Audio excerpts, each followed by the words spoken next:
That's right. That's 4-0. Playoffs? Did someone say playoffs? The Toronto Raptors are in the playoffs? I'll take it. I haven't heard that word around Raptorland for a long time. And this game was not fun. So shout outs to you guys who are up at 12:55 in the morning on a work night to watch Toronto Raptors Summer League film breakdowns. That's some sicko stuff, but I applaud you and I'm right there with you. I was sitting there sick to my stomach at halftime. I was like, "Oh my god, are we about to do what the Spurs just did?" After a very dominant summer league just pissing it away at the end. We weren't even facing a good team. I really don't think that was a good team that you just played. They played hard though. They played the role of potential spoiler to a T, and the Toronto Raptors did themselves no help. They did themselves no services early in this game. They couldn't buy a bucket. There were a string of turnovers, turnovers, and turnovers upon turnovers. And there's some good stuff in this game, and there's some bad stuff in this game. And I think the good stuff starts with a guy named Collin, and a lot of the bad stuff starts with a guy named Collin. Let's take a look at this.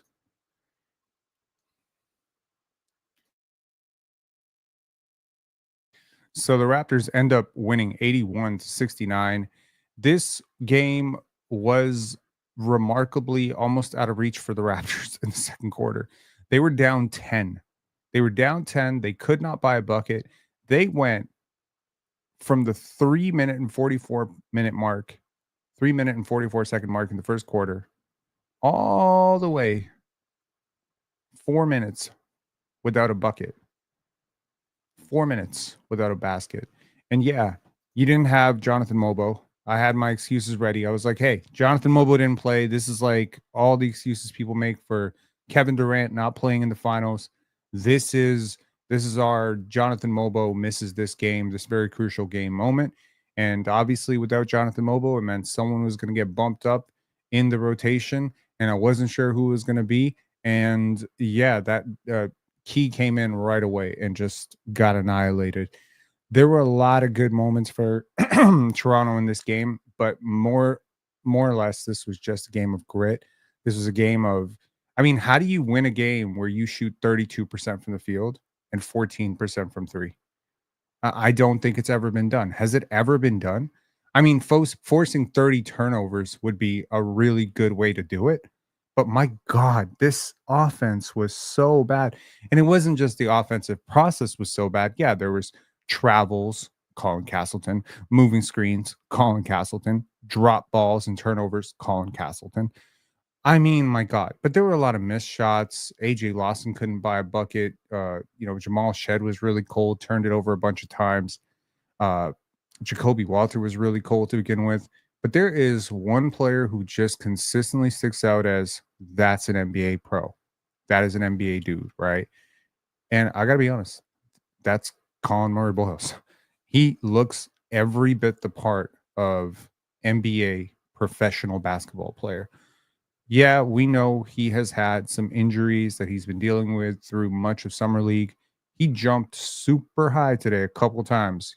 He probably should have had a triple double tonight. I'm gonna be honest. Like he should have had at least 9 assists, 8 assists, right? He had a crazy run in that first quarter where he just strung together positive plays to keep them in the game when they couldn't buy a bucket.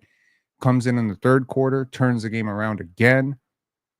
The Raptors do opt to start over Shamshi, clearly taking the hint. I don't know if the head coach is following us on X, but we made a funny little announcement on X about Colin Castleton.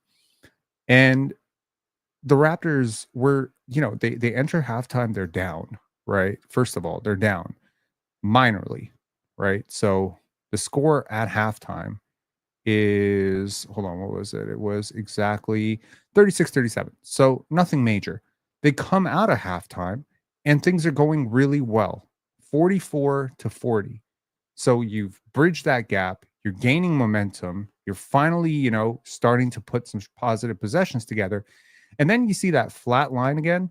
Yeah, that's exactly when Colin Castleton came into the game again. And boom, there goes your lead. And then he gets hooked, goes to the bench. Collin Murray-Boyles comes in for him.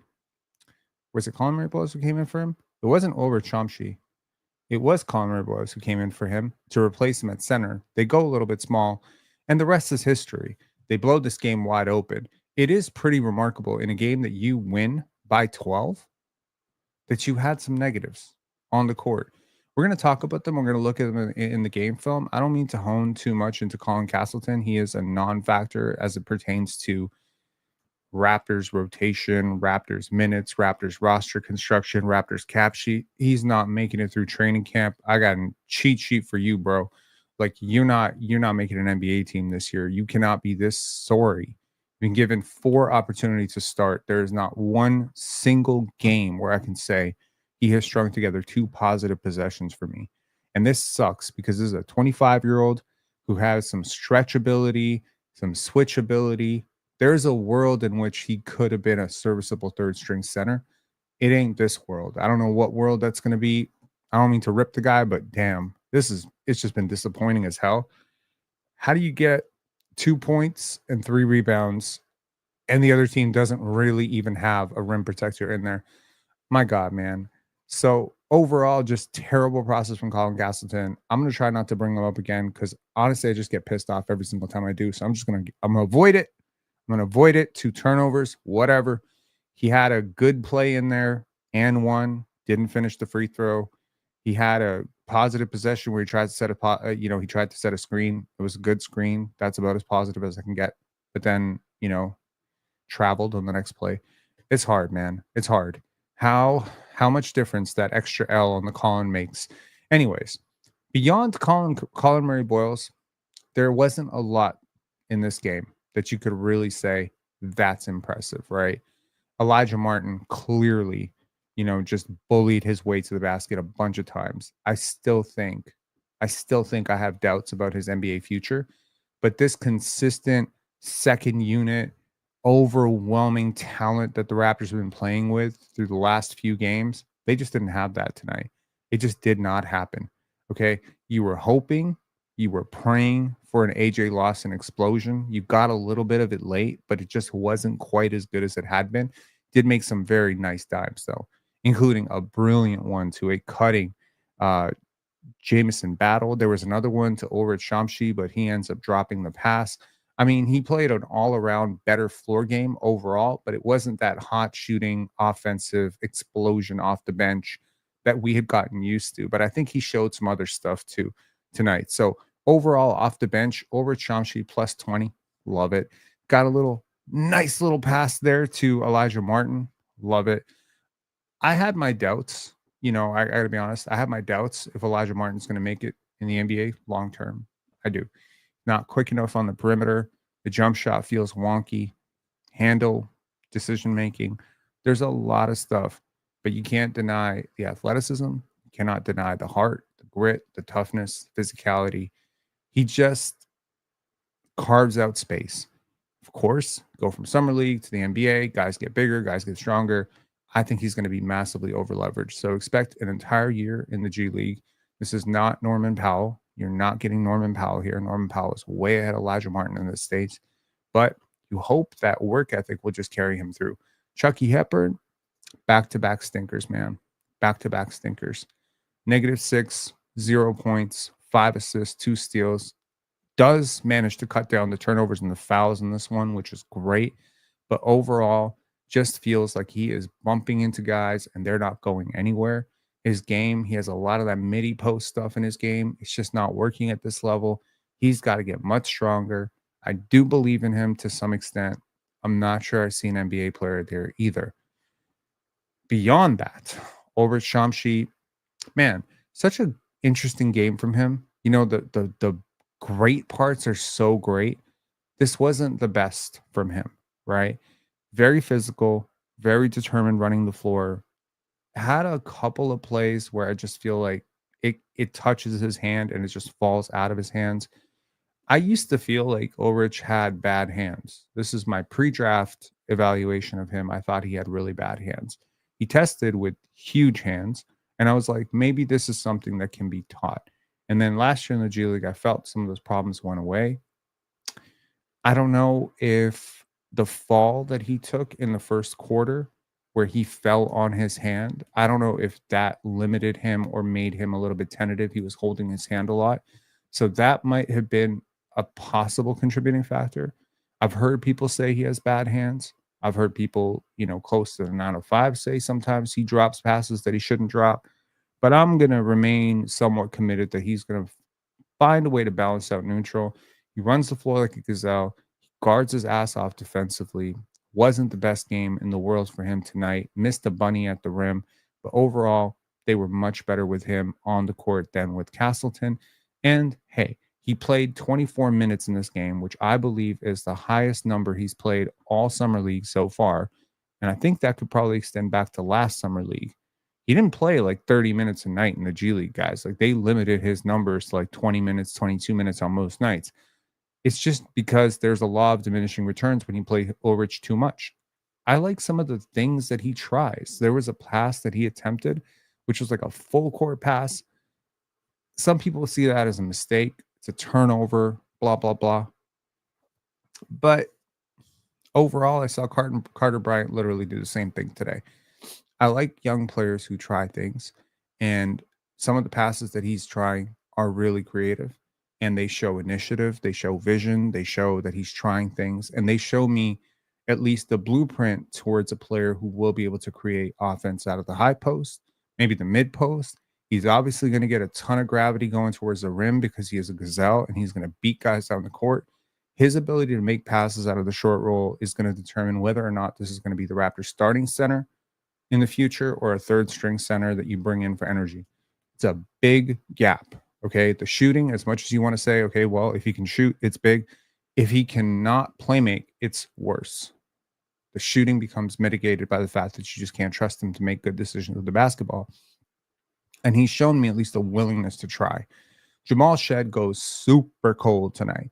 Overall, though, I think he steadied himself later, but 1 for 9, 0 for 5 from 3. The jump shot really abandoned him. Jacoby Walter goes 1 for 11, 1 for 9 from 3. You tell me your starting backcourt goes a combined 1 for 14. Your sniper, Jamison Battle, 1 for 5. So between the three of them, you get a total 2 for 19 performance from those three guys, and you still win? How? I think we have to talk about Collin Murray-Boyles. I think that's what you're all here for, because the Raptors rookie balled out, man. He has an old man game. He has the game of the guy who comes to the park who's a little bit seasoned. He has those knee pads on. He's about, 48 to 52 years old. You can't really tell if he's 52 or if he's 65. But, he just kind of stands in the post and he dissects your damn game. Somehow, when he hits you with a screen, you basically, you have soreness all over your body when that guy hits you with a screen. He just understands angles. He gives you 4 or 5 pump fakes. You think you can block him because he's old, but you can't because he's just timing your mistakes. He just thinks the game out so much better. And it's kind of crazy because he's one of the youngest players playing on this team, apart from Ulrich and, maybe Jacoby. I think he might be a little bit younger than Jacoby, if I'm being honest. He is one of the youngest players in this game. I mean, most of the players on the other side were older than him as well. He just stood out like he was by far the most composed, most collected, most mature, most physically dominant. He's just moving guys out of the way for the offensive rebounds. He's setting screens and guys are diving to the floor because they can't take it. He rolls perfectly. He's executing the connective passes that he made. How many assists did he have in his 25 minutes? He had 2 assists. I swear to God, if his teammates had just made shots, wide open shots, he might have had 8, 7, 6 at least. This was about as composed a summer league performance as any rookie has put up through Vegas Summer League. It really is like astonishing, some of the stuff that he can do. I love the fact that he's willing to take 3 threes. This is a huge thing, man. I also love what he said in the post game, where he was asked, "Have you seen the rings? Have you seen the Summer League rings?" And he had a brilliant quote towards that. So overall, like I'm not really going to talk very much about the Golden State Warriors. Be honest, I wasn't really paying attention to them. I had some hopes for Alex Tui coming into this process, but apart from him and Isaiah Mobley and maybe Taron Armstrong, I haven't really Will Richard. I haven't really followed most of these guys in the pre-draft process, and quite frankly, none of them really stood out to me. They just played very chippy, and I think the Raptors did themselves no favors with the turnovers they had, and they were just missing wide open shots. I don't know what to tell you, man. Shooting variance is a thing. The Raptors just missed wide open shots, a lot of them. Okay. And, maybe it's the exhaustion of Summer League. You're playing so hard. Everyone can see the Raptors are playing pretty much harder than any other team in Summer League. So maybe it's just tired legs at this point. But man, like I can't tell you that this was pretty. It was definitely not pretty.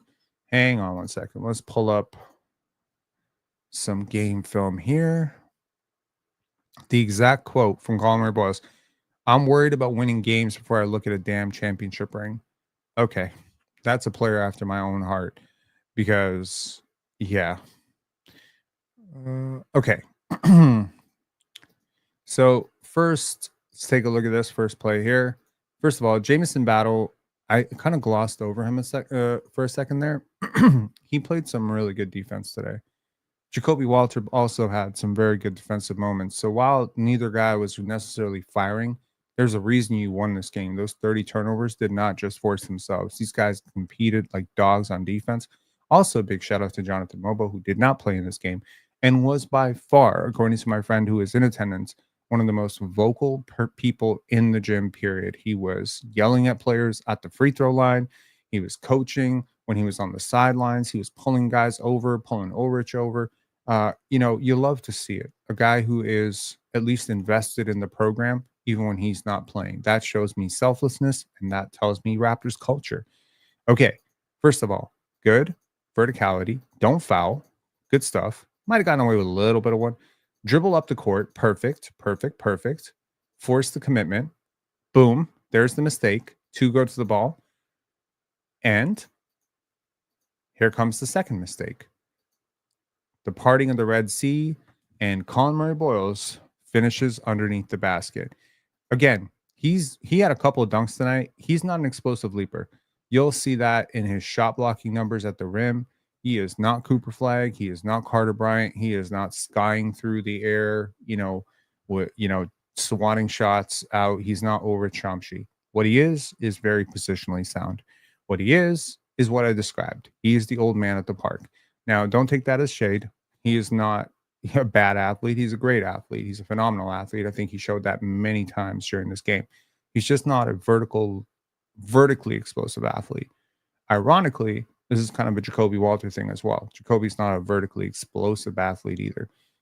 I think there's more to athleticism than vertical explosion. I think people get too caught up in that stuff. It rarely ever comes up. I mean, sure, in plays like LeBron James blocking Andre Iguodala in the finals, yeah, it might matter that you can jump a few extra inches, but for the most part, the best players in the league can barely jump. I mean, Shea is not a huge vertical jumper. Jokic is not a vertical jumper. Tatum doesn't have some huge explosive leap. I mean, shoot, it's Jalen Green has a 44-inch vert, if that helps you. So more than anything, Luka's not an explosive jumper. I mean, who's the great player in the league right now who's an explosive jumper? Giannis? Jalen Brunson's not an explosive jumper. Tyrese Halliburton, not an explosive jumper. People get way too caught up in that stuff. No, I care that he is just a very functional athlete. Okay, so that was the first play. Take a look at the second play. Again, look at that screen. Okay, first of all, just with Collin Murray-Boyles, look at this screen. So understands screen angle perfectly, sets this screen angle perfectly, but also look at how he holds his position. He is a brick wall. This player doesn't know what hit him. And you know what? That's a great way to get in guys' heads. When you're a good screener, think Steven Adams, think Draymond Green, guys like this. People just don't want to deal with you. So they try to navigate around you, which is that's the cheat code right there. People get worried. They start thinking about you. Look at the perfect roll, perfect pass here. And again, another nifty finish around length, and he's just able to sort of suspend himself in the air, great touch, and finishes this. He doesn't miss too many of these. That's why I was kind of surprised in the last game when he did miss a couple of these. He doesn't miss too many of these because he has phenomenal touch around the rim. Okay. Now, again, these are small things that old men in the park have made an entire career out of doing to pups, 13-year-old and 15-year-old punks. Okay. Look at this. Just leaning on this guy. He knows that if I lean on this guy enough, he's not going to get up. He uses that big caboose and those long arms to just out muscle this guy. He's also like just low key better at timing this stuff. I don't really care how high you get up. I care how fast you get up. Look how high he gets up. He doesn't get up that high. He's barely 8 inches off the ground. He doesn't need to be that high. He doesn't need to be that high. He has a 9-foot plus standing reach. He doesn't need to get that high. All he needs to do is get the basketball. And then he has those giant mitts as well. And he's just able to put it up, right? There comes the touch again. This kind of stuff, like, I'm sorry. Like, this is Kyle Lowry, Jokic. Like, it's just simple. Okay. Take a look at this pass by Ulrich. Raptor social media was all over this. Shout outs to them. But look at this pass. Look how quickly he sees this. Now, 55, Elijah Martin is a freaking bullet. Great hands. And Ulrich sort of faking this, sort of handoff to Chucky Hepburn. Almost like freezes the defense there. Look at that pass, dude. Like, it's a little risky, but my God, I love that he did that. There's some friggin' pizzazz to this guy. Like, I mean, we're talking literally like the day after or 2 days after you pull off that transition loop around, you do this. That's pretty cool. Okay, Collin Murray-Boyles is carrying Toronto. Look at these back-to-back plays here. Okay, first and foremost, rebounds, looks up. There's no lag. No lag. Okay, he is on the go right away. There's not that second to survey, let me go find somebody. No, he's perfectly comfortable. And this is why you drafted him, because he can take it and go. Now, manipulates the defense there. A little subtle crossover there. I don't know if you caught that. It's not Allen Iverson. It's not Rafer Alston, but kind of going left and shifting back to the right hand just freezes this defender momentarily to create this little pocket of space. Now, we see Scotty Barnes do this shit all the time, right? Scotty won Rookie of the Year doing stuff like this, pushing in transition, understanding angles in transition, and being a good passer out of those situations. And look at this beautiful pass by Collin Murray-Boyles. And Ulrich doesn't drop it this time. And yeah, I just want to see him go up with that more assertively right away. But don't worry, Collin Murray-Boyles is not done, because here comes the defense. Look at Ulrich. I was very impressed with Ulrich's ability to stay on the perimeter, man, without fouling. Just great. The activity level is frenetic. Now, three-pointer goes in. Golden State Warriors are up 28-15 at this point. If Collin Murray-Boyles does not do this, I really was suspecting that if he doesn't do what he does, you might be in a 20-25 point deficit by halftime. Another screen. And look at that. No hesitation. Good release. He kind of second-guessed himself for a second there. He was like, There was also a 3 later that he passed up, which I would have preferred that he not pass up because it was a game of hot potato. Also, this happened. The caption right there, to those of you who read, this is what it translates to. It translates to welcome to China. Okay? I don't know if he's good enough for China at this point. This is Colin Castleton shooting over like nobody. This one-hand rebound bullshit again. And now, dude, this sequence should get you benched for the rest of your career. I don't get it. How does he keep starting? Like, my first thought was, does he have compromising pictures of somebody? Like, what the hell? Okay. Jacoby Walter is no stranger to buzzer beaters. He pretty much does it every game. And this one somehow gets this off. The TV clock was clearly ahead, but the in arena clock said like 0.3 when he took it off. Dope. Makes it perfect. I said Collin Murray-Boyles has taken over the third quarter. And again, there's really nothing super flashy about any of this, right? Like just a quick pump fake and then take the contact. And this is something I said about him on draft night, right? How do you react to contact? There's a lot of guys in the NBA, and be honest, they take a little bit of contact and they start flailing around, falling over, right? They don't deal well finishing through contact. Takes guys a lot of time. Grady Dick is one of those players, just does not do well taking contact. Jacoby Walter at times also. RJ Barrett, on the other hand, pretty good at taking contact. It's different. There's certain players who are just really good at it and certain players who are not very good at it. This dude is very good at it. Guys are just flying off of him. And I don't think that this is going to change at the NBA level either. I think this might be the secret to why the Raptors really drafted him. And I'll actually talk a little bit more about why I think the Raptors drafted him. If someone wants to talk about it, this is a call-in show. Technically, there is a link to call in if you'd like to call in. Please like this video if you appreciate us being up at 120, breaking this game down. That would be super cool. So please like the video. It doesn't cost you a dime, and it definitely gets more people tuned into these videos. So that helps. Okay, good pressure by AJ Lawson here. But look at Collin Murray-Boyles. Spots the uncomfortable ball handler, which is why you even pressure in the first place. You put guys in uncomfortable positions. They're not comfortable with this position. He sees the second defender coming. He panics. Collin Murray-Boyles does not touch this basketball. But this pass is thrown just off target enough to the moving target 36. And Lawson makes a second positive play on the basketball, which results in a Collin Murray-Boyles wide open dunk. Starting to remind you a little bit of Scotty Barnes now. There's a lot of Scotty Barnes here, man. Not nearly as explosive, but there's a lot of Scotty stuff here. Here, Jamison Battle is going to make the pitch ahead pass to the guy who is almost always leaking out in transition. That is AJ Lawson. Lawson spots that there is help back in the paint, intelligently pulls it out. The guy who made the pitch ahead pass continues to cut as his defender lags. This defender in the middle gets completely lost. And this is a beautiful pass and a good finish by Jamison Battle. I am very impressed with Jamison Battle throughout this entire summer league process. There are probably 50 other clips that I could show, but I don't want to drag it at this point. If you want to see the Chucky Hepburn to Collin Murray-Boyles dunk, should have watched the game. I don't know what to tell you.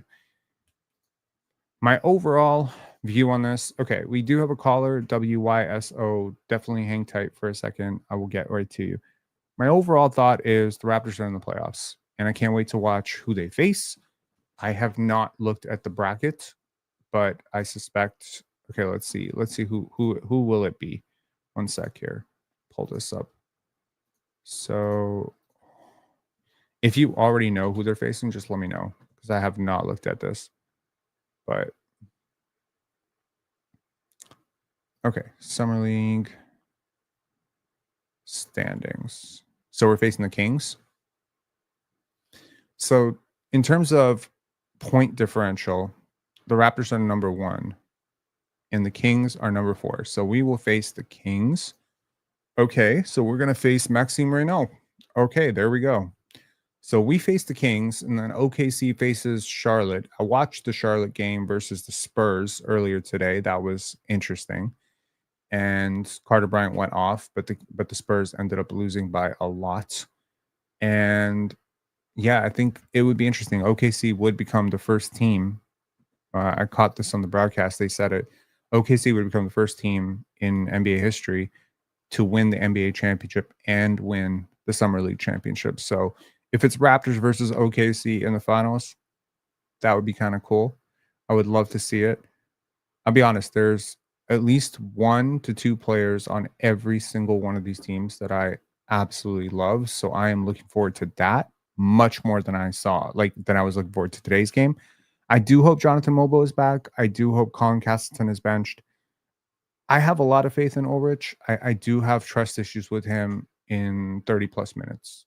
I think there's a propensity to maybe stack mistakes too many times with him. But I mean, if you're gonna roll the dice, I'd roll the dice with the 19-year-old who's been vastly more productive than the 25-year-old who has been vastly more error prone.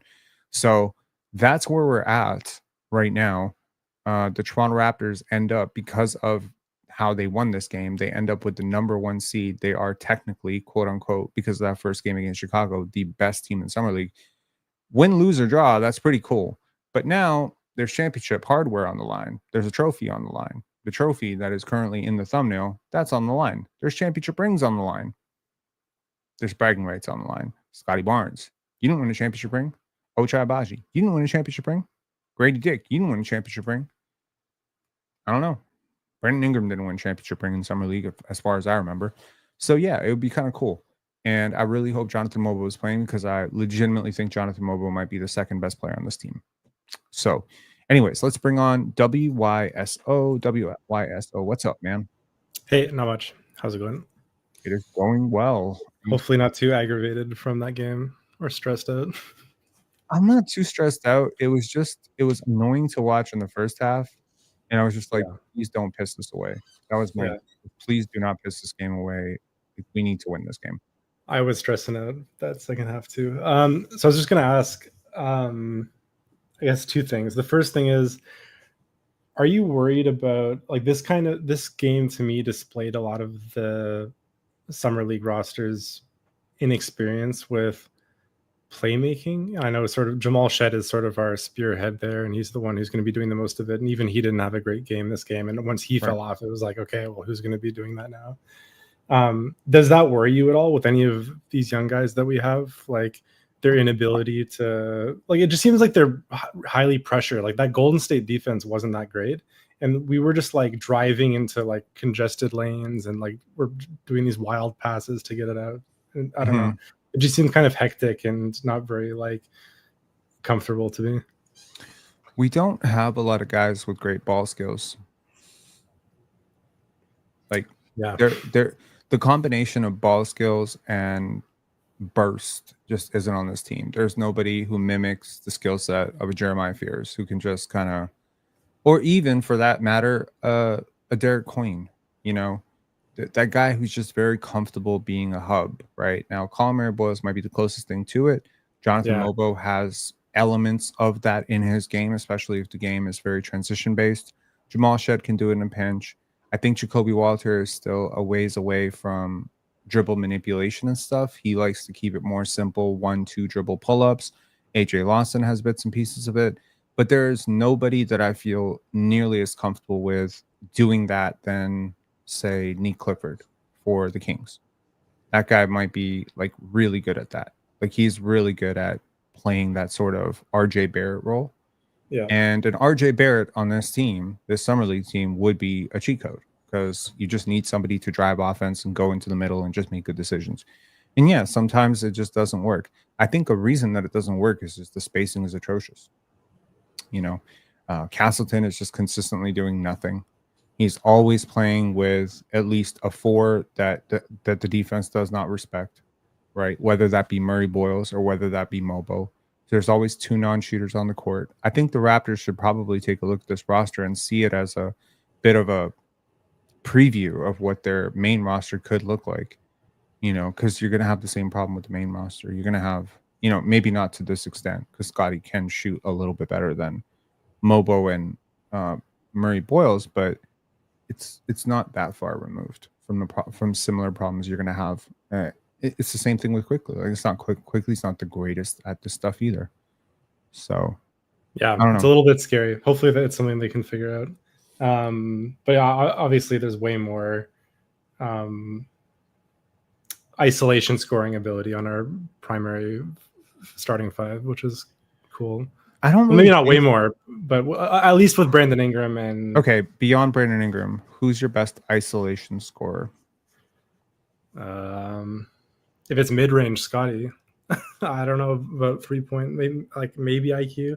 Maybe it's honestly, and this is sort of my next topic, but I was gonna say probably Jacoby Walter, just because of his like quick pull-ups and his step back and stuff. But I don't even know who it would be after BI. Maybe I'm being a bit too optimistic about the isolation scoring. But yeah, so my next question was going to be with Jacoby Walter.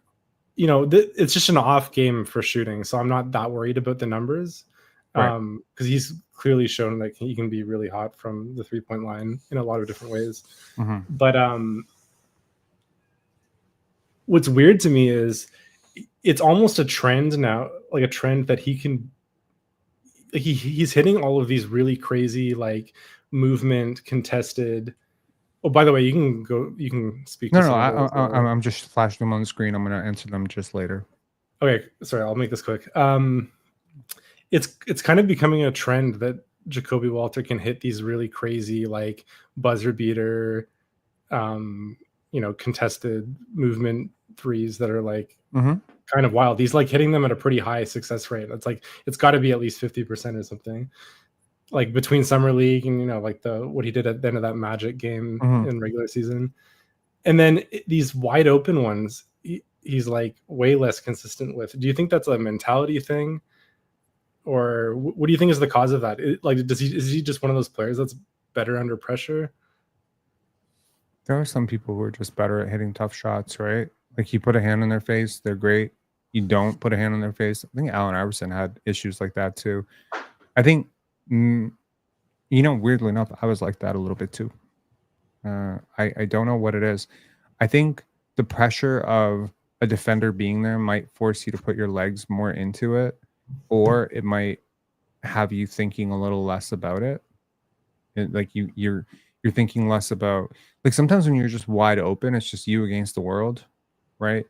Whereas when it's you against a defender, you're like focused on a lot of stuff, and you just might go back to your muscle memory of making the shot because you're not as focused on it.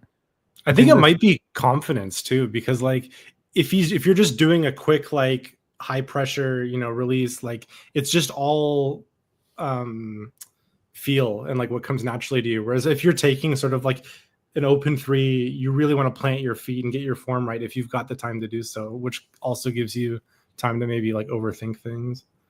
Sure. So, yeah, but did you notice this game how his shot looked real flatter than usual? To me, it almost looked like an Emmanuel Quickly three. Like it was really like I noticed Jacoby's shot usually has more arc on it. I don't know if he changed his shot form or if he's trying something new. It did look a little flatter now that you say it. Yeah, it did. It was kind of bizarre. I don't know what the cause of that would be, but it's just interesting. Could be a wrist soreness. Could be him trying something new. I mean, it's not the worst thing in the world to tinker with elements of your jump shot. Yeah, certainly. I don't think anyone should be, freaked out by Markelle Fultz. It's nothing like that. But yeah, I see guys do that shit all the time. And, like they're trying to tweak little elements of it. They're trying to, change the wrist alignment, elbow alignment a little bit on the shots. So this is where you do it, right? You're not going to do it in the playoffs in the NBA. You're not going to do it during the regular season. So sometimes you just want to fix something. It's not like Jacoby is some lights out shooter. Right, like it's funny. Like I was looking at Devin Booker today, and it's like if I had to ask you, like, what do you think Devin Booker shoots on his career? What do you think he shoots from three on his career, just based on the reputation and stuff? Like 46% of that. 46%. Yeah, on his career from That's three. Okay, so he shoots 35.4%. What the hell? Does that shock you? Yeah. It's shocking because he has such a beautiful jump shot. And there's so many guys out there who have much uglier jump shots that shoot 36.5% and nobody considers them shooters, but people always guard him. It's a reputation thing. So yeah. So I don't know. Like I'm not, as long as you're not worried about it. I thought it might be something to be concerned about, but no, I'm not worried about Jacoby. I think he's going to bounce back next game. I mean, it's high variance, shooting can be extremely finicky sometimes. He's not a lights out shooter. He's never been a lights out shooter. He can be a little bit streaky sometimes, but I think you play it out over his career, he's going to be like 36-37% 3-point shooter. And I like the fact that he can get it off the dribble, off the catch, off the move. He has like a wide shot variety, and I'm seeing a lot more in him than, well, he's just going to be a KCP clone, right? So yeah. Agreed. Cool. That's it for Yeah. me. Thanks, man. All right, man. Take care. Thanks. Bye. You too. Okay. Next caller up is Tibo. Hey, Tibo, what's up? Hey man, how's it going? Not too bad. How are you? Yeah, I'm good, thanks. I just had a couple questions about Ulrich. Mhm. You know, obviously you're super high on him. So am I. Actually, thanks to your videos, especially like the interview you did with his coach back in the days. I mean, after seeing these games so far in this summer league, I know you said, if he were to play like 30 plus minutes, it would be slightly unstable, a little bit of mistakes and all that stuff. But do you feel like by the end of this season, like late in the season, like right before the playoffs when some teams slack off and stuff, he could have you, you know, he could be giving you like meaningful rotation minutes, without being like a net negative. Like, do you see him reaching that point? Are you that like high enough on him for that to happen? Define high rotation minutes. I don't know, like at least like 15 minutes. 15 minutes a night. I mean, I would like to get him 2 to 3 looks throughout the season, right? First, I would like to see him get a look in preseason. Let's see what he looks like against NBA competition. It's a long time between now and preseason. He can still do a lot of stuff. And quite frankly, I have a belief that when you're 18, 19, 20, and you're really raw, you can make monumental leaps in a span of a few months. So let's see. He's already way ahead of where he was a year ago today. So let's see if he can get even further ahead. He also got derailed because of that injury. So, Yeah. let's see where he gets to in 3-4 months. So I'd like to see him in preseason get a steady 15 minutes a night. Let's just see. I know who Mamu is at this point. I understand establishing chemistry, et cetera, et cetera. But at this point, cut Scotty's minutes, cut RJ's minutes, ease in BI, and just give some of those minutes to Ulrich. So give him the look in preseason, see how it looks. If it looks good, then I'm not opposed to him being the backup center. I just don't think he's going to be the backup center because you have signed Mamu and he's not better than Mamu. And over him as our backup center, right? Surely. Right, but it gives you a different look. So like, whereas with Mamu, you're getting a lot more of the team concept, playmaking and stuff. You still get a little bit of that with Ulrich. And of course, you get the shooting and the ball handling with him. With Ulrich, you just get straight up rim protection. And yeah, I do think he'll be a little bit more foul prone. The NBA game is a lot faster and a lot more structured. They do scout your weaknesses way better. So he'll sneak up on a few people because he's not going to be high on scouting reports, but he has some bad tendencies for sure that they need to work on. But yeah, so I would give him that first look in preseason. Then I would give him a look sometime around the All-Star break. I would just bring him in for like 4 or 5 games where I just commit myself to like, okay, 10 minutes, Ulrich. Let's see what this looks like. And obviously in the middle, he'd be in the G League. And then probably 15 minutes a night towards the end of the season, if, seeding is not an issue and we've already got it locked up, or, who knows, the season goes off the rails and we're already in the lottery or something. Now I want to see Ulrich play in April, maybe 15 minutes a night. So I think that should be the plan going into this season. And if at some point he takes a monumental jump, like where he is just undeniably too good to keep out, Good. That's great. That's a great thing for the Raptors. Maybe they can convert his two-way into a standard contract, and make some trades. It's not a bad problem to have. I think the flashes are so beautiful that people might miss that.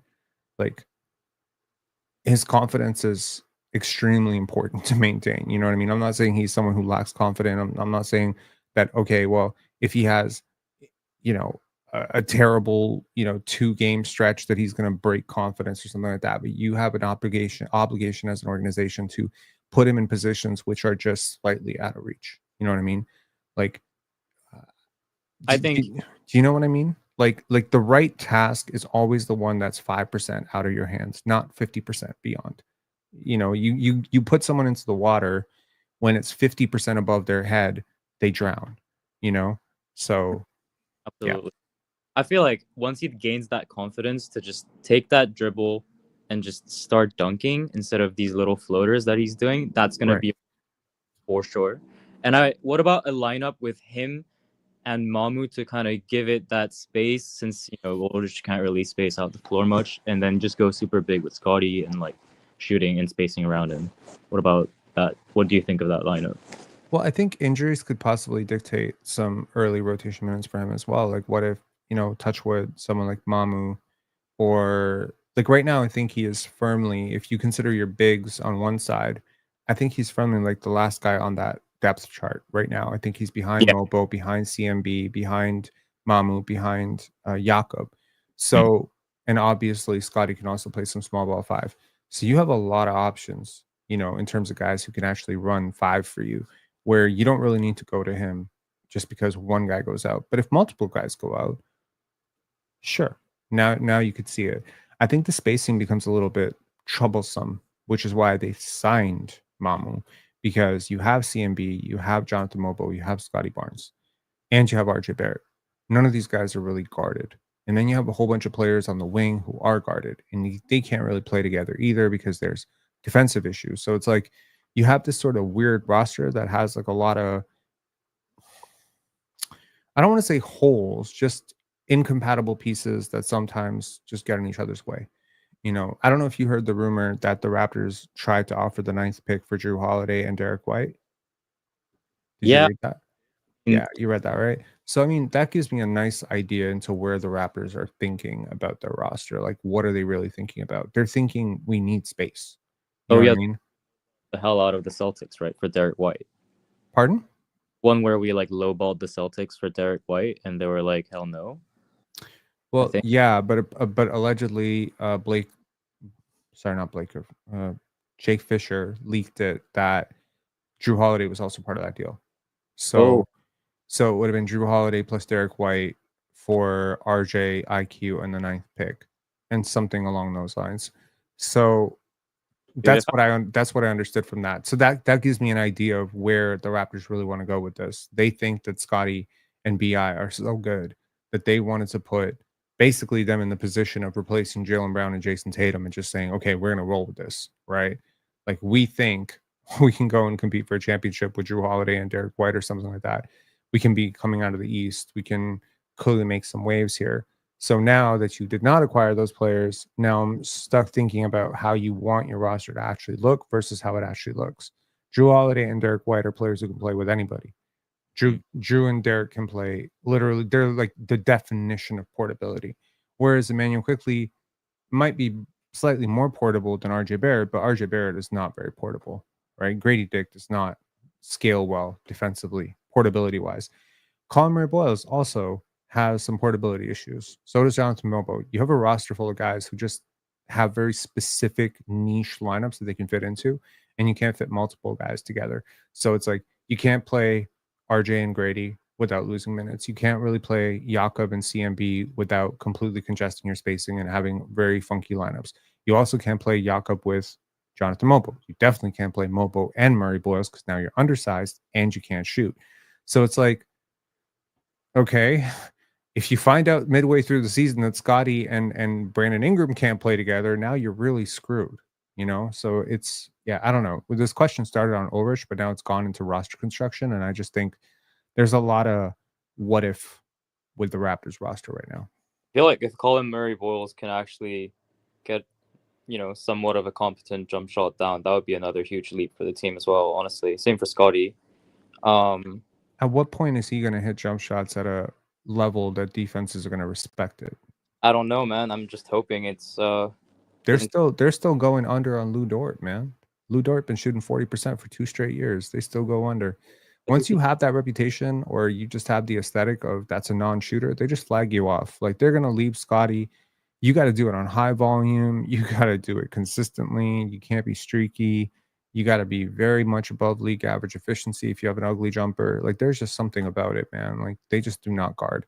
So I think the Raptors are going to find out that, Jonathan Mogbo can come out and shoot 37% for a whole season. They're not going to guard him. And that just, it complicates your spacing a lot. Yeah, I mean, he's barely really shot like a fluid jump shot. They're mostly just push shots, right? So far. Yeah. So I was really hoping to see him shoot some jump shots this summer league, actually. Yeah, that's been weirdly missing, and I'm really happy that Collin Murray-Boyles is taking the jump shots. So that's been really encouraging. I could see him become, like a 30, low 30s jump shooter, like 3-point shooter this season if he does well. CMB? I don't know. What do you think? Are you talking about CMB or Mobo? No, I don't think Mobo. I mean, maybe, hopefully. I mean, best case scenario for Mobo, I'd say low 30s or like mid 30s, best case. I don't know. Maybe It would be very helpful if one of those guys could do it. Yeah. But I mean, yeah. Go ahead. CMB's ceiling, because I feel like, obviously everyone compares him, defensively to, it's Draymond Green, whatever. But offensively, I feel like, correct me if you have different like takes on this, but I kind of see Julius Randle offensively as his ceiling as well, something like that, with cracked defense. Like that's a pretty good player. Yeah, that's like an all-league player. Julius Randle's 2-time All-NBA, and he's a terrible defender. So if you can get Julius Randle with all-league defense, like With playmaking, with wow. what? With like Draymond's playmaking, it's like wow, amazing. Yeah, I don't know if he has Draymond playmaking yet, but he has really good connective playmaking. Like Draymond is truly, truly special on that end. Like Draymond is possibly one of the best passing centers ever. It's him, Jokic, Arvydas Sabonis, Bill Russell, like Vlade. Like CMB is not on that level right now. Okay. But Collin Murray-Boyles is a really smart basketball player. And Okay. I feel like his jumper will only open his playmaking up more. It's really hard to be a positive playmaker, especially like the system that he was in with South Carolina. He was not very respected as a shooter, but he was very good as a scorer. Like I feel like that's what's missing. When we did that film breakdown, I don't know if you watched it with Collin Murray-Boyles. Like, yeah, there was a lot of flat jumpers, air balls, whatever. But man, how often did he make the wrong play? Almost never. How often did he tween and hezzy pull on a guy and then manipulate the defense and go through two defenders? Like he did it all the time, and he was doing it with really congested paint. Court gets bigger, smarter players get better.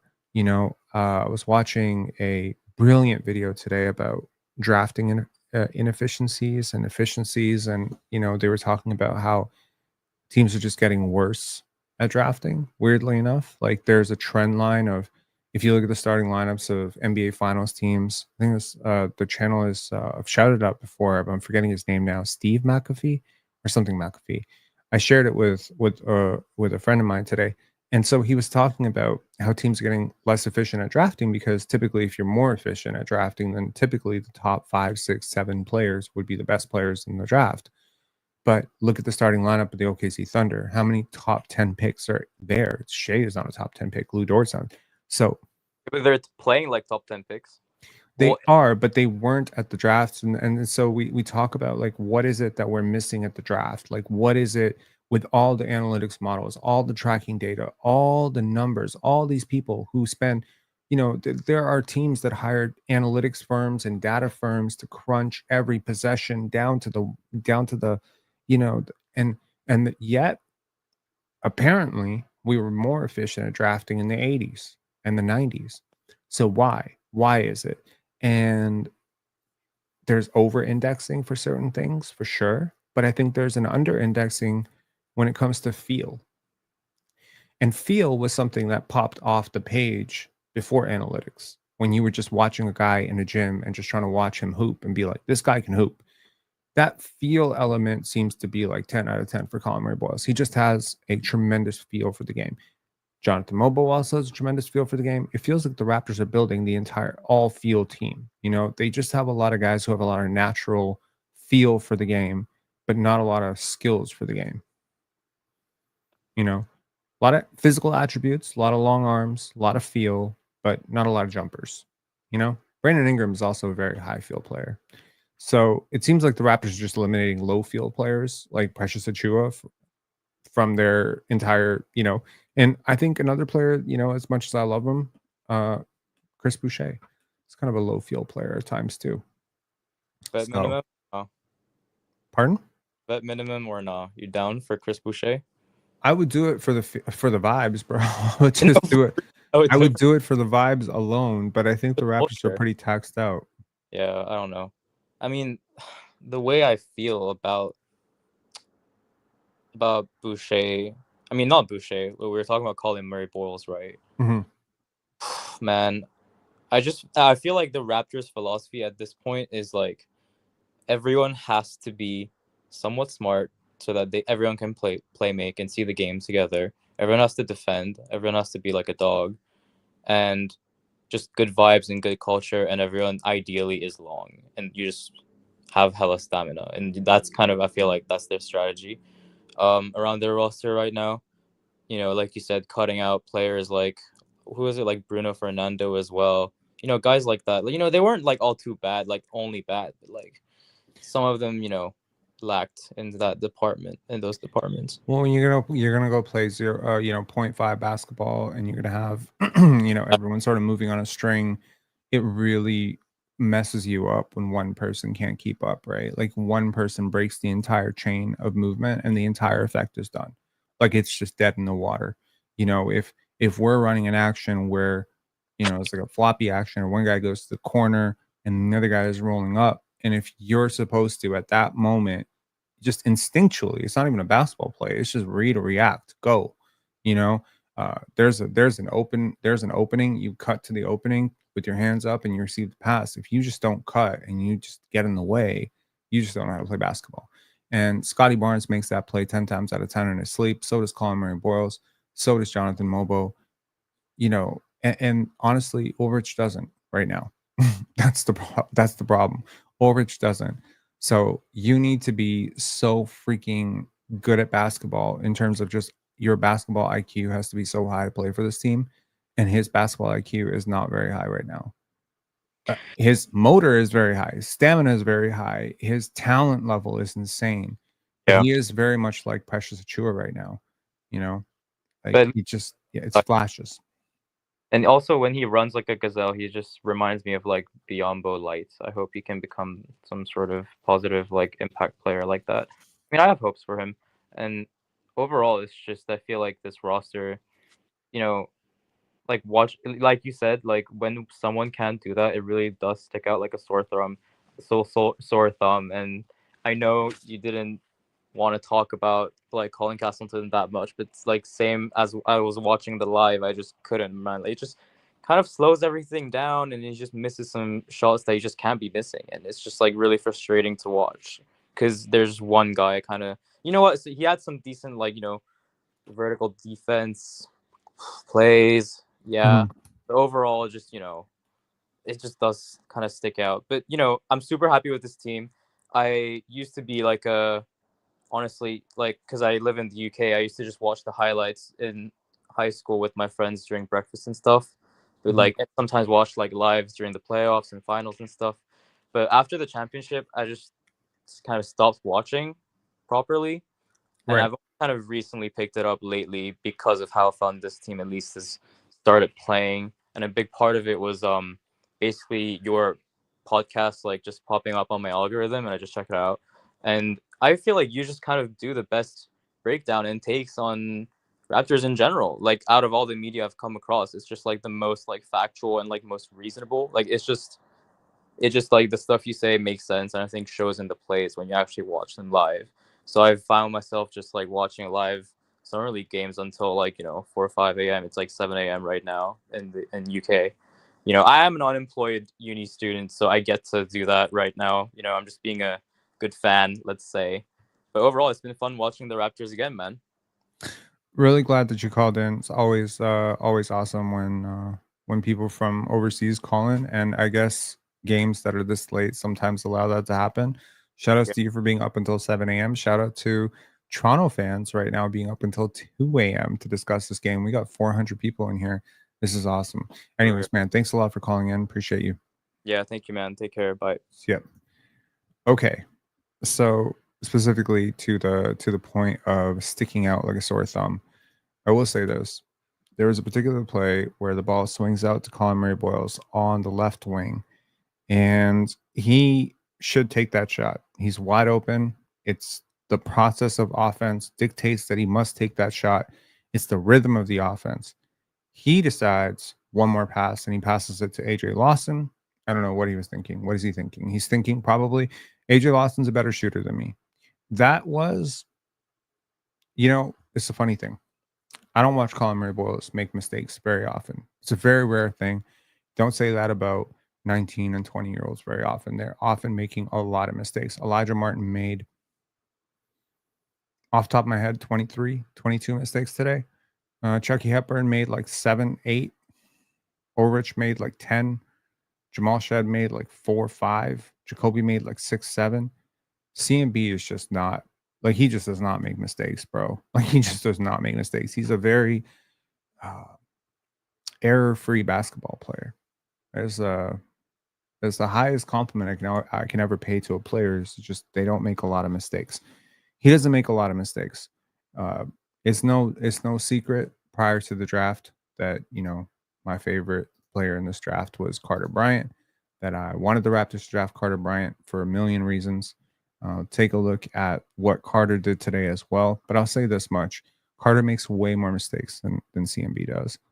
Way more mistakes, and that's not shade on Carter. Still my favorite rookie. But that just speaks to the high level of refinement and intelligence that he has gone through as a basketball player. He's just so far ahead mentally. Let me show y'all. So this is what Carter did today. And again, we've been honing in a lot on Carter's defensive highlights.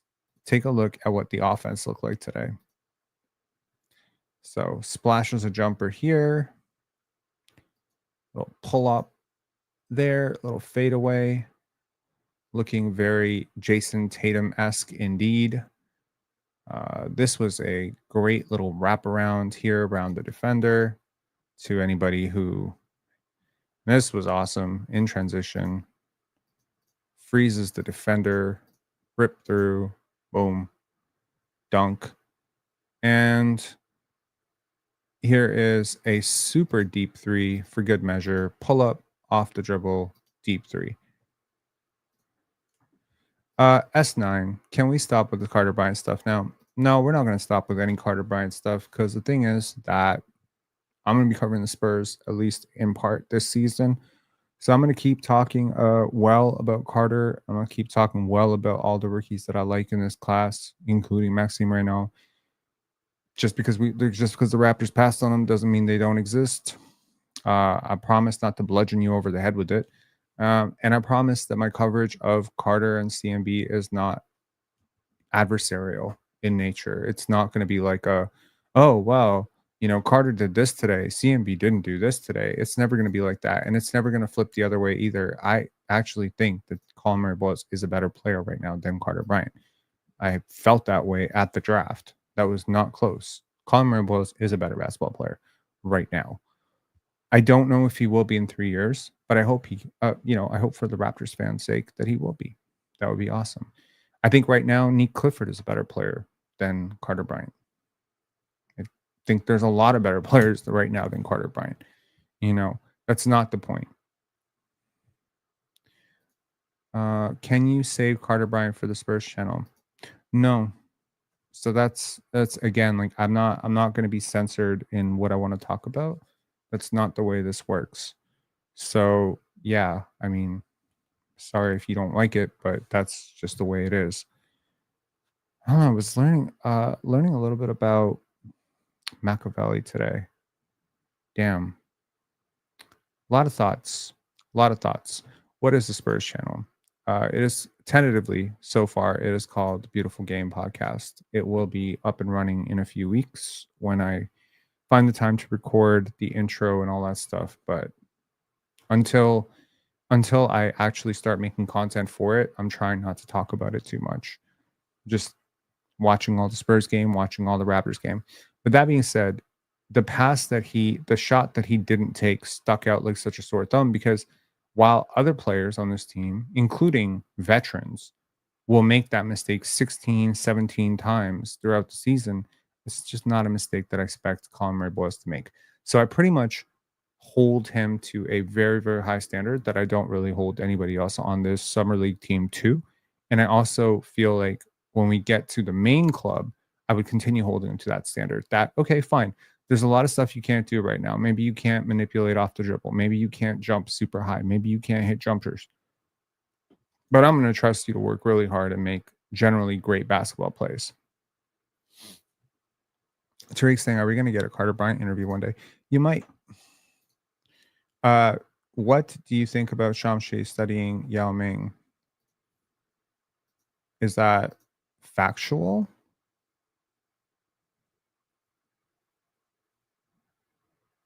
Is that factual? Anna saying first 151 subs from the beautiful game pod. I don't understand. First 151 subs? Are you telling me that you were all 151 of the first 151 subs? Or you were saying you were the 151st subscriber? That's pretty cool.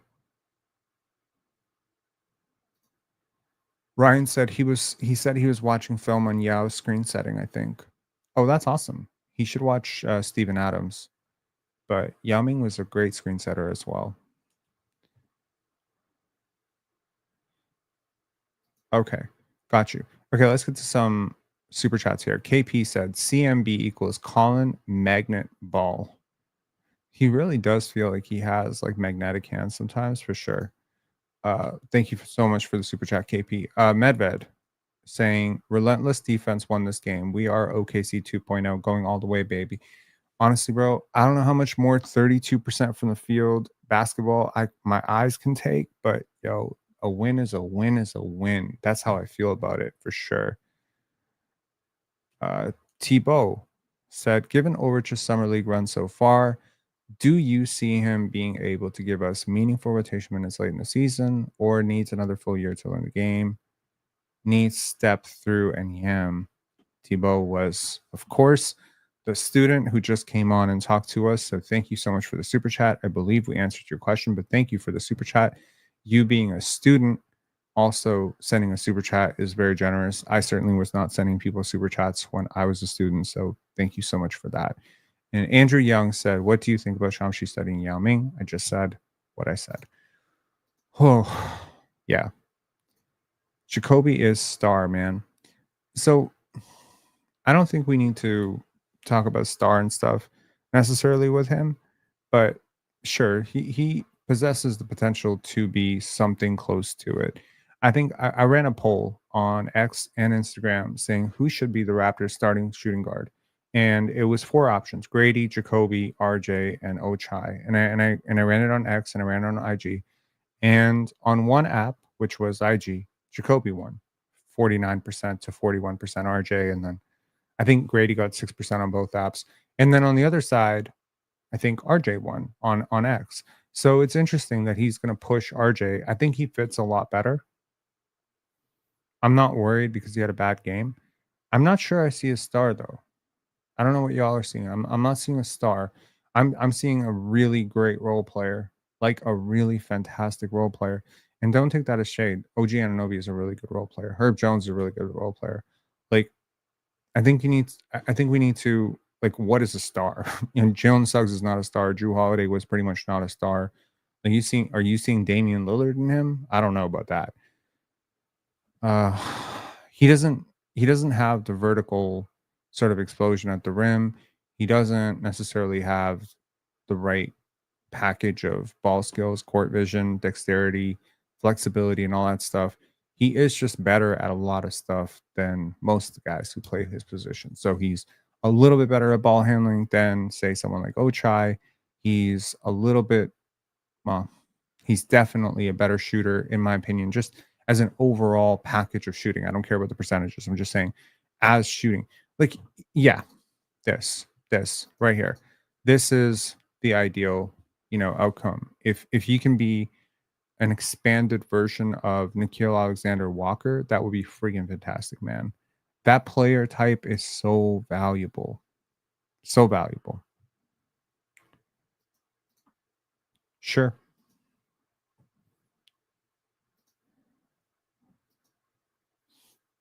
Derek White 2.0. maybe, maybe, maybe that, like, in terms of impact, that would be fantastic. Look, man, like, some of my favorite players in this league are very role player-ish, right? Like, of course, aforementioned Carter Bryant, but also Amen Thompson, Asar Thompson. These are total role players. Amen may transcend, may blossom into more of a star, but he's definitely more role player right now. Asar is definitely a role player right now. So yeah, like, if you can hit threes and you can run in transition and you can attack a closeout and you can defend on the perimeter at least two positions, you can play in the NBA. It's really not that difficult. And I think Jacoby's additional strength is really helping. There's a beautiful little clip that, that the Raptors social media posted of him and Jamal Malalela talking about this. So that's great, man. Like, they're talking about, like, putting together a plan for him, giving him the blueprint, and then he's talking about, like, hey, man, they're making it really simple for you. You just need to follow what they're saying to do, and it's going to work. He is very coachable. That's something that I have gleaned from listening to his trainer.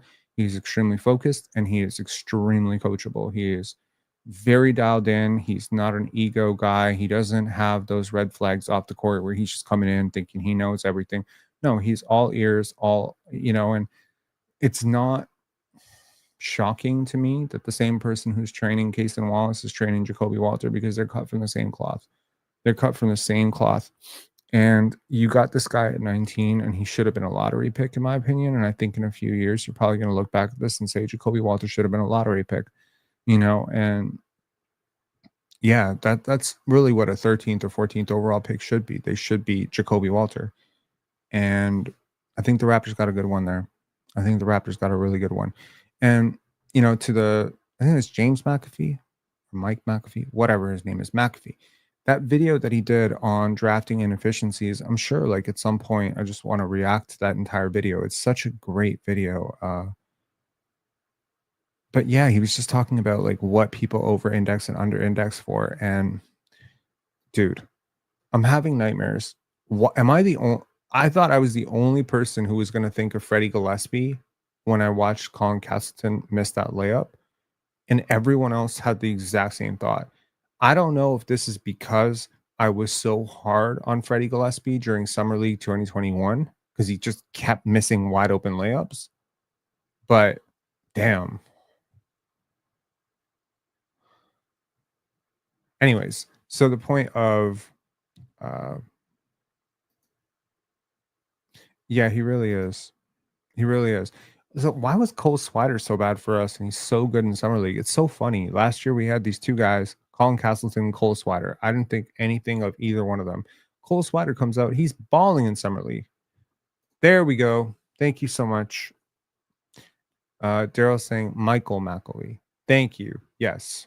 I don't know why. I was getting his name mixed up. Anyways, Michael McAlee. So he had this brilliant video essay, and I talked about it earlier in the video. And sorry, I'm going all over the place. I'm a little bit sleep deprived because I have been up since 8 a.m. and I have cut out sugar. So my brain is kind of going all beautiful mind on me right now. Well, he has a really long neck. What do you want from him? Anyways, so yeah. And I was just thinking about, like, what is it that one should expect from the average first round pick? And I think because of all the hype around most players, like, because of course, every single time someone gets drafted, they are the next Kareem and the next Yao Ming and the next whatever, right? Like, they're never gonna fail, right? They never miss in the highlights we watch, right? I'm sure some of you watch Collin Murray-Boyles highlights, and he made 100 shots in those highlights and he didn't miss a single one, and you're just like, this guy's going to be the greatest. The problem is, and you start watching the games and then he's not making every shot anymore, and it just kind of fails to live up to your reality of what you think it's supposed to be. So I think math can be very helpful in terms of determining what is supposed to be the realistic outcome for a 9th overall pick, a 15th overall pick, a 20th overall pick. Like, what is reasonable? And I think reasonable is a starter. If Collin Murray-Boyles can become a starter for you, that's very reasonable. You're not supposed to find stars at 9. When you do, you should consider yourself very, very lucky. You're not supposed to find starters at 19. It's just not supposed to happen. Now I'm saying it's not saying it can't happen. Christian Brown was picked in the 20s, right? And people look at the outliers. They overthink about the outliers. They're just like, well, Draymond Green was a second round pick, Tamani Kamara was a second round pick. It's like, yeah, but the second round pick success rate is 1 in 10, roughly. If you're talking about like high rotation players, it's roughly 1 in 10. And mid first rounders, it might go down to 1 in 5. And then with lottery picks, it's like 1 in 3, 1 in 2.5. Like sometimes you get a Stanley Johnson, sometimes you get a Devin Booker. It's like shit, So, and it's really hard to say who's who when they're 19 years old. But there's certain things that you look for. And one of the things that just generally does not come up very often in terms of like scouting circles and spreadsheet FC as they're called on X, and people who just like to look at the box score and the analytics, or say, well, this guy had an 11 box minus and this guy had an 8 box minus, this guy must be better. Or even the people who have a strong bias towards people who played at big schools, people who won a lot, et cetera, people who got some accolades like SEC player of the year or something like that, or maybe someone who's very young. Like we have biases all over the world. Like we have biases. And when it comes to like reasonable expectations, sort of setting a benchmark for what you should be expecting from Collin Murray-Boyles, if he becomes a starter for you, you should consider yourself very lucky, because there's a very good chance that players picked around him, 8, 7, 10, 11, 12, like some of those guys are not going to be starters. So yeah, you don't always have to hit a home run with a 9th overall pick, as evidenced by the fact that you got Jakob Poeltl at 9 and you got Tracy McGrady at 9. Tracy McGrady is a superstar. DeMar DeRozan was a star. Jakob Poeltl is a really good player. And all three of them were number 9 picks by the Toronto Raptors. And I think they represent the perfect range of outcomes that you can hope for as all good outcomes. Jakob Poeltl is not a bad outcome for a 9th overall pick. Steven Adams was not a bad outcome for a 12th overall pick. Just because a superstar went 13th or 15th or whatever doesn't make it a bad outcome. Yeah, sure, you can look back at it and say, I wish we knew. But shit, man, nobody knew. I don't think anybody knew. I don't think survivorship bias. I don't think anybody knew that Kawhi Leonard was going to be this dude. I don't think anyone knew Tracy McGrady was going to be this dude. Otherwise, he wouldn't have gone number 9. So you're taking a risk, you're taking a chance, and there's always some element of it might not work. But with Collin Murray-Boyles, if it doesn't work, he's still an NBA player, right? There's no world in which Collin Murray-Boyles is not an NBA player. Like, there's none. He's just too smart, too good at so many things already, too good a rebounder. His hands are too good. His touch is too good. His playmaking and rebounding and overall defensive upside is too good. His worst case scenario, he's like an 8th guy, 9th guy in his prime. That's the worst he's ever going to be. Jacoby Walter is interesting because he also possesses a very similar floor to Collin Murray-Boyles. He's clearly an NBA player. He's at worst going to be a 9th to 10th guy on a rotation team. You need those guys. Last I checked, Aaron Wiggins and Jalen, and guys like Lou Dort and guys like Alex Caruso play on the same team as Shai Gilgeous-Alexander and Chet Holmgren. So again, like, it's just a matter of assembling a full deep roster. And, if somehow your safe floor role player becomes a star, then that's great. That's awesome, And clearly there's certain players that have more star upside than others. But again, very often that star upside comes with like some massive downside too. I'm pretty sure if I really showed you highlight tape, and this is interesting because Michael McAvee uses these 2 players as an example of Stanley Johnson versus Devin Booker. If I showed you their stats side by side, if I showed you their highlight package, if I gave you like their comps, you would pick Stanley Johnson 20 times out of 20. Most of you would pick Stanley Johnson. Most GMs at the time would have picked Stanley Johnson. Every mock draft had Stanley Johnson. Why did Devin Booker become better? Most mock drafts probably would have picked Malachi Flynn over Desmond Bane too. The T-Rex arms had a lot of people really perturbed for a while, you know what I mean? So it's really hard to see. But I think there's some things that just consistently keep sticking out in terms of the prospects that make it and don't. And one of them is just feel. So it's that unquantifiable ability to just know what to do with the things that you can do on the court. So sure, you can rebound, but do you know how to rebound without fouling? And do you know when to let your teammate go? And do you know like how quickly does your brain operate in terms of mapping out the other 9 players? How well are you able to recognize the patterns of situations that you've seen before? Do you consistently keep making the same mistake over and over and over again? Uh, OT87 saying CMB better than OG. He certainly has a lot of advantages over OG. Has a lot of advantages. OG's a better shooter though, and OG is, in my opinion, the better vertical athlete and the better rim protector, and he's the bigger athlete. CMB is the better passer, better ball handler, and the way higher feel athlete. I think CMB also has better touch.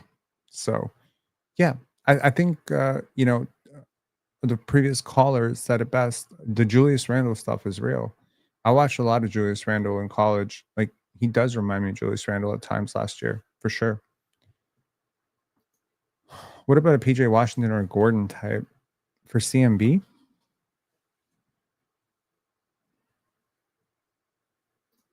Was OG always known for his shooting? I don't know. No, he wasn't always known for his shooting. He didn't exactly have like super hot shooting seasons, but he wasn't a non-shooter.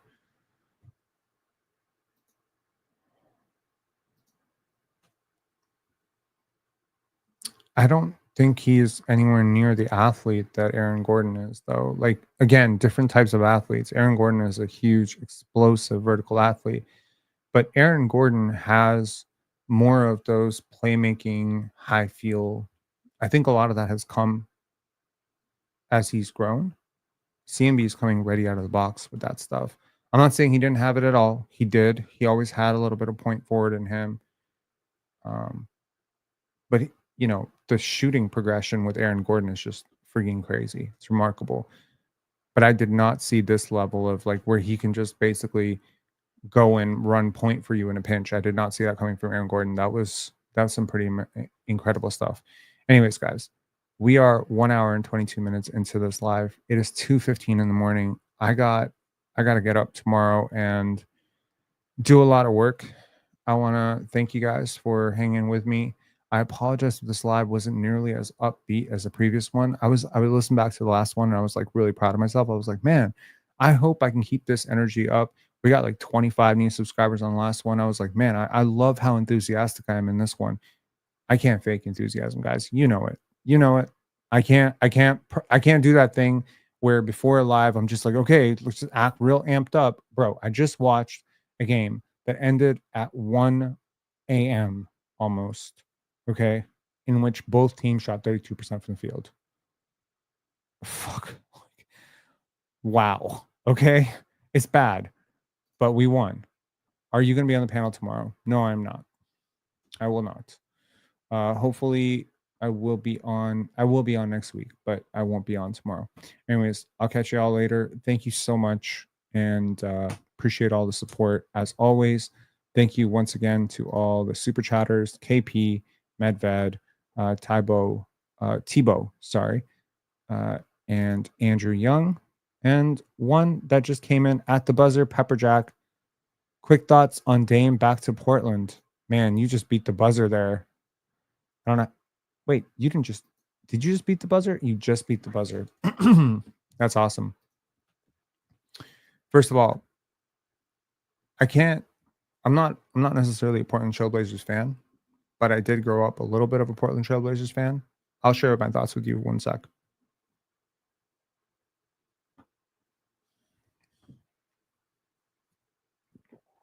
I promise to expand on this at some point, either tomorrow or Saturday in a different live, which will be a CBA primer.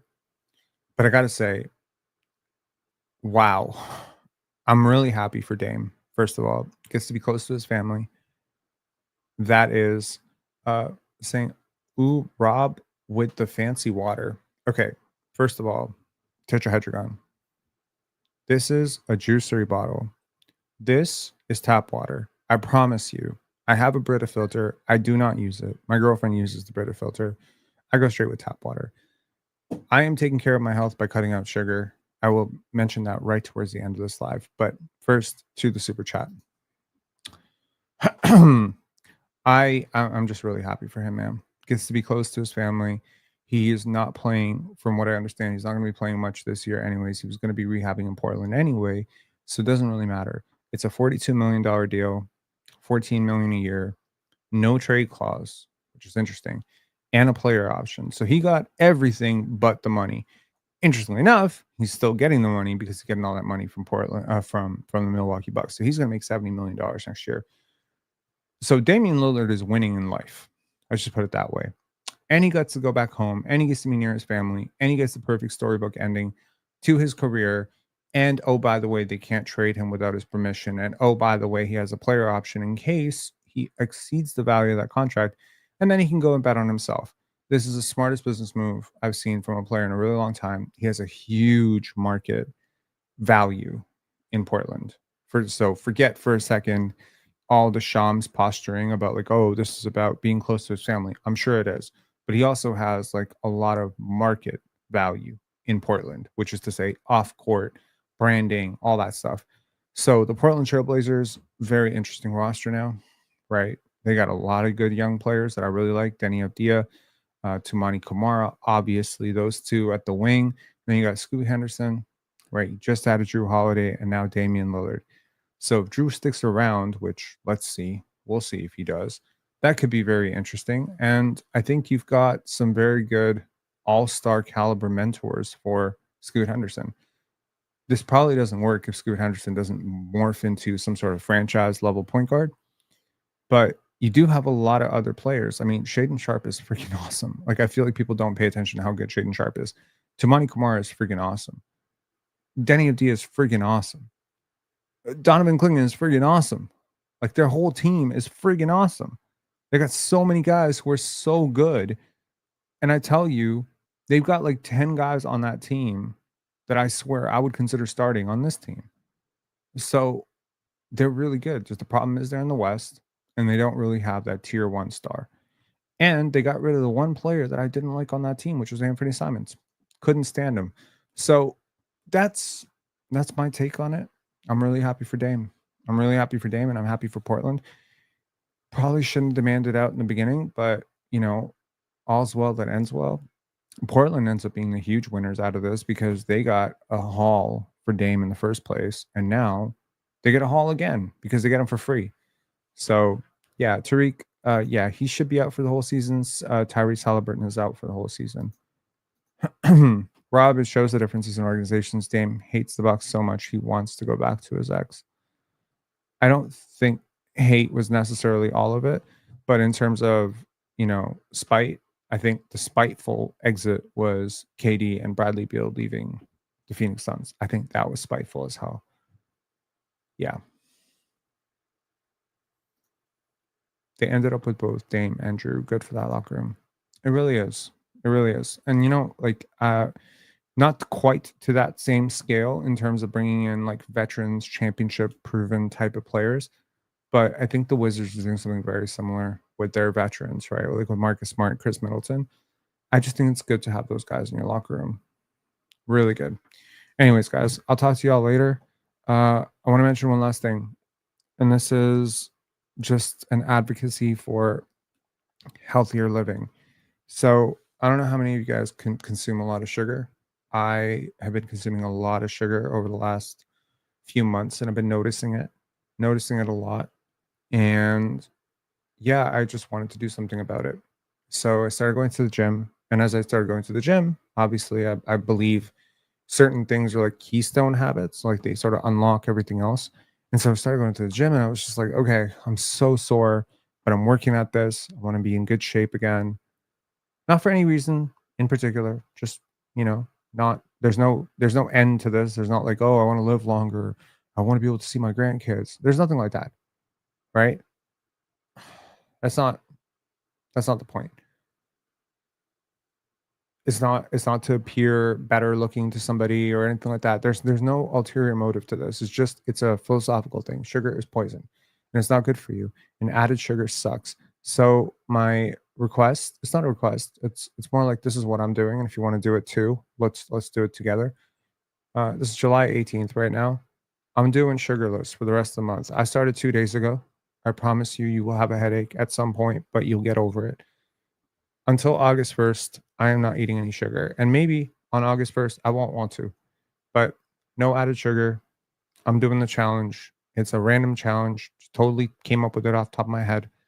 But I mentioned it to our Instagram followers a few days ago, and I wanted to mention it to y'all as well. Let's try it, right? Ushu saying artificial sweeteners okay. Honestly, man, I'm not a nutritionist. I wouldn't know what to tell you. Maybe scale it back in general, like the sweetening thing, just scale it back. But yeah, sure. I didn't say no stevia. I said no sugar. So no added sugar. And that's what I'm doing. So no sugar in the coffee. Not that I ever had sugar in my coffee. I always had my coffee black. But I've been having a lot of ice cream and a lot of chocolate and a lot of, sauces and ketchup and a lot of that shit. So yeah, just cutting that stuff out. And I want to see what it does to my waistline. Because I'll tell you, like 4.5 years ago, 5 years ago almost now, I was part of a COVID think tank. So right around when COVID-19 was happening, I joined up with 72, 74, 75 really intelligent people, and we were doing a lot of research and policy stuff. And I was off work. I had a lot of time, and I just wanted to learn something new. So I helped. I lent my statistical brain to a good cause in that moment. And I learned so much about the body during that time that it was hard for me to put sugar in my body. And so I cut out sugar at that time. And I got to tell you, I never felt better. And then 6 months later, 5 months later, I just went right back to it. And I have not stopped since. There have been very, very momentary pauses. But I got to tell you, it sucks. It's bad for you. It leads to inflammation. I'm positive, positive, positive. It leads to a slew of health problems, soreness, cuts your life down. It's just not good for you. It's not good for your teeth. It's definitely not good for your brain. It's not good for your memory. It's not good for a lot of stuff. So that's how I want to do it. I want to see I want to see 15 days without it and see how I feel. Yeah. Fruits are great. Fruits are great. Have all the fruits you want. I'm saying no added sugar. So no sugary cereals, no ice cream, no chocolate, nothing like that.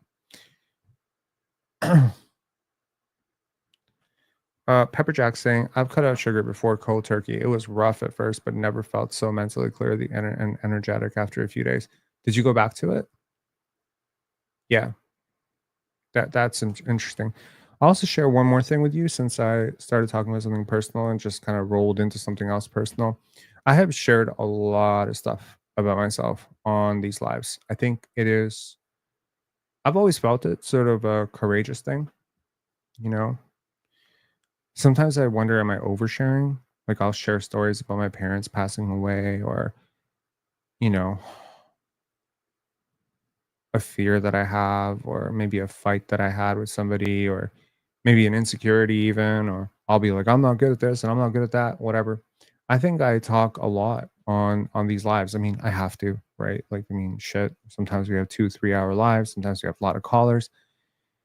And then I was really thinking about the strategy, you know, I was witnessing what was happening to me on the panel quite a few times, and I'm just watching. I'm not a very strategic person. For someone who's pretty smart, I certainly do a lot of stupid things. Right? I'll share details, intimate details, with someone who can easily use those things against me. I prefer not to think about these things. Obviously, I prefer to be clear-minded and open and vulnerable with people, even if I know they may use that information against me. And I just don't think that way. I don't think that way. I'm not constantly like, okay, well, if I share this information with this person, what might this happen and what might go? I prefer not to think like that. And the reason for that is because I want to be like a kid, Like I believe the children are very free and that adults become somewhat shackled. And so I prefer to sort of just go in that direction. But now I'm realizing that sometimes oversharing, at least, can be viewed very differently. Like sometimes I'll like consider the Machiavellian approach to this, right? And again, it's not okay, we're going to change approaches. It's just sometimes good to think about what are the flaws in your approach? How might your approach be hurting you, hurting your channel, hurting, your mental health, hurting your image? Not that I've ever really cared too much about my image, but how could it be hurting that? And how is it like maybe not very effective? So that's what I was thinking about a little bit today. You know? Yeah, so that's the thing. Like I'm a total hood rat, right? Like y'all know me. So like I am a little bit like that. So if I think you're an idiot, I'm gonna be like, you're a fucking idiot, blah, blah, blah, blah, and I'll swear and whatever. But I have put off so many people, you know. I'll talk ill about people like Josh Lewenberg, Michael Grange, et cetera, et cetera. Maybe I'll talk ill about NBA Chev. I did that once, right? So now every single person, and I was nobody in the game, right? I was like 3,000 subscribers, 2,000 subscribers. So I'm talking about like NBA Chev's an idiot, Will Lou's an idiot, blah, blah, blah, blah is an idiot. Well, guess what? All those people had really established fan bases. And those fan bases will never be Pensare Basketball fan base, ever. Ego says, we don't want him anyway. That's ego.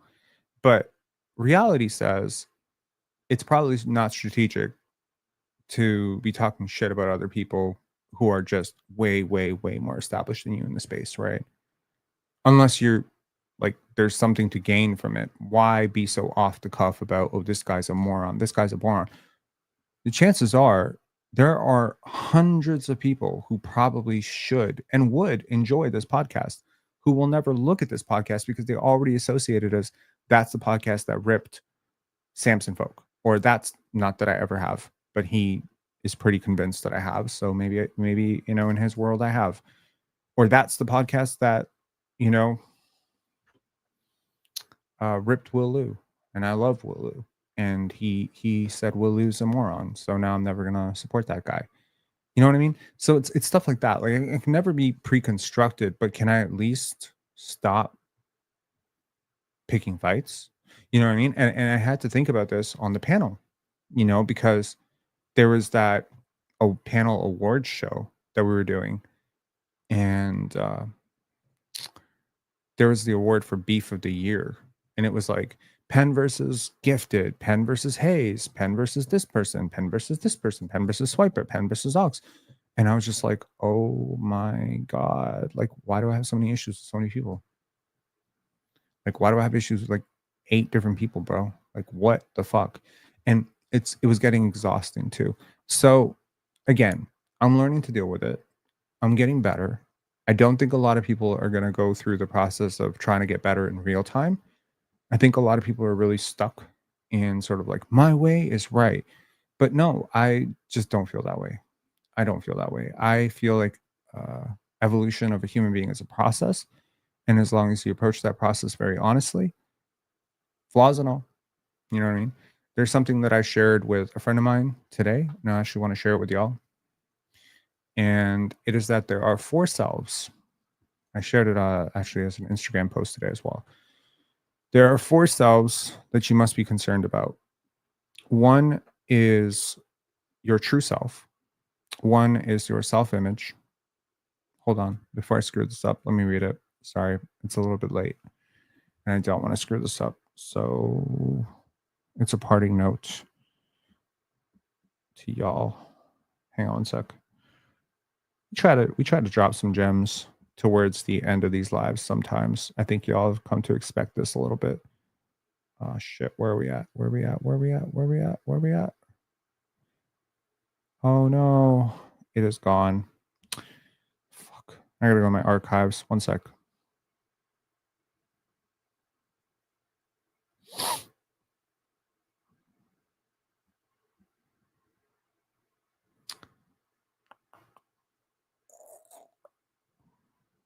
Okay.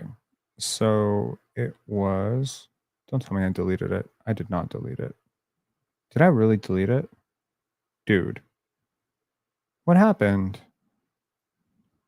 That's so weird. I posted this thing about how there's 3 versions of you, and now I can't find it anywhere for some reason. But the point is, there are 4 versions of you. There's yourself. Okay, I got it. It's your true self, your self-esteem or your self-image, like whatever you see yourself as, your idealized self, which is to say the version you wish you could be or the version you think you should be in an ideal world. Like maybe your ideal self is ripped on a yacht with $1 billion. I don't know what your ideal self is. And then there's your looking glass self, right? Which is the you that everybody else sees. And these are 4 selves that are consistently informing each other. And so I wanted to think of a blueprint to navigate these selves to achieve the best life. And what I came up with is that you should work to align your self-image with your true self. Like whatever it is that you are. If you're snappy, then I think you need to acknowledge that. And if you're short with people, which is the same thing, if you're verbose, if you're insecure, if you are fat and you don't want to be fat, but you are fat, I think that's going to become a part of it. I don't want to hear you calling yourself big bone. Just admit you're fat. That's perfectly fine, you know? And I think when you don't have harmony in these selves, you have a lot of friction, which, friction within the self does not usually result in great relationships with other people, and usually results in a lot of friction with other people. Most of the people who are consistently, creating beef with other people are people who have conflict within themselves, because there's conflict within these selves, right? Like, so step 1, marry your actual self to your self-esteem. Get as close to who you are with yourself. The second one, either adjust your idealized self to be more accepting, given the reality of who you are, or work who you are to become more like your idealized self. So basically, the point here is, if this is your idealized self and this is where you are and your self-esteem, try to bring these together, right? You just want to get to a point where your idealized self is not so far away. If your ideal self goes to the gym 7 times and you go to the gym 0 times, maybe you're going to have to find a common ground where you're going to go to the gym 3 times and you're going to be perfectly okay with it. And that's going to become your new ideal self. Or you're going to push yourself and say, you know what, fuck that. I'm not bending my standards. The ideal self is right. I'm going to go to the gym 7 times and I'm just going to deal with the back pain and the time and the discipline and whatever. The fourth thing is that looking glass self, which I think greatly influences people. Rich people don't like to be looked down upon like they're poor. Fit people don't like to be looked down on like they're out of shape. Men don't like to be looked at like they're women, and women certainly don't like to be looked at like they're men. I think people get very destabilized when you see them as something that they don't believe they see themselves as, right?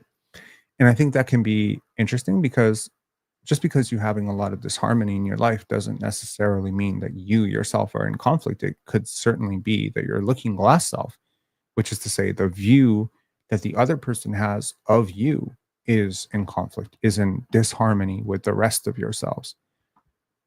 So it's important to examine your surroundings as well, right? If you, a very well-meaning, very intelligent, very resolved, very peaceful person, ended up at a Nazi rally and people wanted to debate politics and morality with you, you might get into a lot of fights. It doesn't mean that you're a bad person or that you're inherently problematic. It just means the environment is wrong. And so I think that sometimes it can be really destabilizing when we are having a conflict between these selves, to identify which self is actually in disharmony right now. It's very seductive to be in the wrong room for a long period of time and then to have those people start to be like, now you're backwards. Like, I want you to imagine that you're like someone who believes that the earth is spherical, and that you somehow are born into a world in which everyone thinks the earth is flat. you'd be ostracized, you'd be mocked, ridiculed, until at some point you would have to concede. Either you're going to be a pariah in society, or you're just going to have to accept that the earth is flat and that you're an idiot. You know what I mean? So I think the reason that I brought this up is sometimes when I do end up butting heads with people, I don't,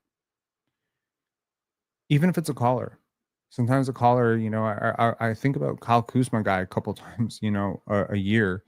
And I'm just like, what about that caller just pissed me off so much that I just couldn't hold my shit together.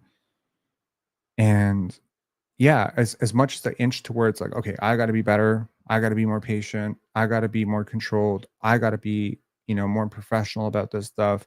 There's also a part of me that's just like, I got to keep using that block button, man. I got to keep using that block button because there are certain people who just going to come on here and try to piss you off. I think it's a very slippery slope where you start to assume everybody else is a problem. You stop looking at yourself and you become very blind to your own shit. So I think it's very important to do the whole thing.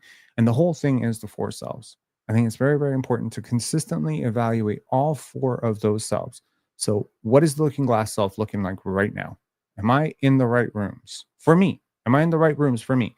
Which is to say, am I around people who see me for who I really am? Or do they see me as a threat? Do they see me because they're jealous of me? Do they see me as the enemy? Bro, it's not a crime to be rich. I got an history. It's not a crime to be rich. It's not a crime to be poor. But poor people certainly get looked at very distortedly by rich people. And rich people certainly get looked at very distortedly by poor people. And in no case is there any actual moral goodness or badness to poverty or wealth. It's just what it is. So I think it's very important to evaluate what rooms you're in and who you're around and who your partner is and what influence your brother-in-law has on you, or whether or not your grandma is, potentially really, really bad for your soul. Sucks to say sometimes about our families, but they can be. So I think it's great to look at that. It's great to look at your idealized self. Is your idealized self your idealized self, or is it the idealized self that your parents chose out for you? Your partner wants you to be in shape. You don't really want to be in shape, though. That's a problem. They've convinced you that your idealized self is like some 9-to-5 Joe who's in perfect, who's got rock hard abs. And you're convinced that your idealized self just plays video games 24/7 and just has total freedom. And I'm sorry, like, you have disharmony in your life. You're never going to be happy.